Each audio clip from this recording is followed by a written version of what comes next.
ஞானஸ்நானத்தை எதற்கு ஆண்டவர் வச்சிருக்கிறார்? ஞானஸ்நானத்தை ஏன் தேவன் ஒரு கட்டளையாக வேதத்துல கடைபிடிக்க சொல்லுகிறார்னா, ஆண்டவராகிய இயேசுவை ஞானஸ்நானம் எடுத்ததற்கு காரணம் என்னன்னா, நோவா காலத்துல ஒரு பெரிய ஜல பிரளயம் வந்தது.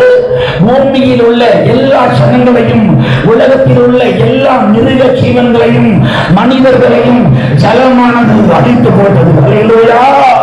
இந்த ஜலத்தினால ஆண்டவர் அழித்து போட்டதுக்கு அப்புறம் ஆண்டவர் நோவாவின் இடத்துல உடன்படிக்கை பண்ணுகிறார். இனி ஜலத்தினால ஜனங்களை நான் அழிக்க மாட்டேன், ஜலத்தினால மிருக ஜீவன்களை அழிக்க மாட்டேன்னு கர்த்தர் உடன்படிக்கை பண்ணுகிறார். அந்த இருந்து தேவ திட்டம் ஒன்று உருவாகிறது. எந்த ஜலத்தினால அந்த ஜனங்களை அழித்து போட்டனோ அதே ஜலத்தினால ஒரு மீட்பை கர்த்தர் வைத்திருக்கிறார்.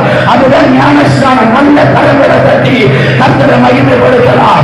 உலகம் முழுவதும் ஜலத்தினாலே அழித்து போட்ட கர்த்தர், உலகம் முழுவதும் உள்ள மிருக ஜீவன்களை அழித்து போட்ட கர்த்தர், மனிதர்களை அழித்து போட்ட கர்த்தர் அதே ஜலத்தினாலே ஒரு மீட்பை உண்டாக்கும்படியாக எல்லாருக்கும் ஞானஸ்நானத்தை கர்த்தர் வைத்திருக்கிறார்.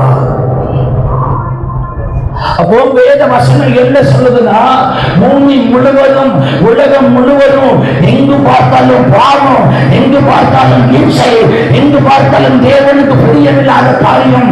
இதிலிருந்து ஒரு மனுஷன் வெளியில வரணும்னா ஞானஸ்நானம் எடுத்தால் மட்டுமே கர்த்தருடைய பிள்ளையாய் மாற முடியும்.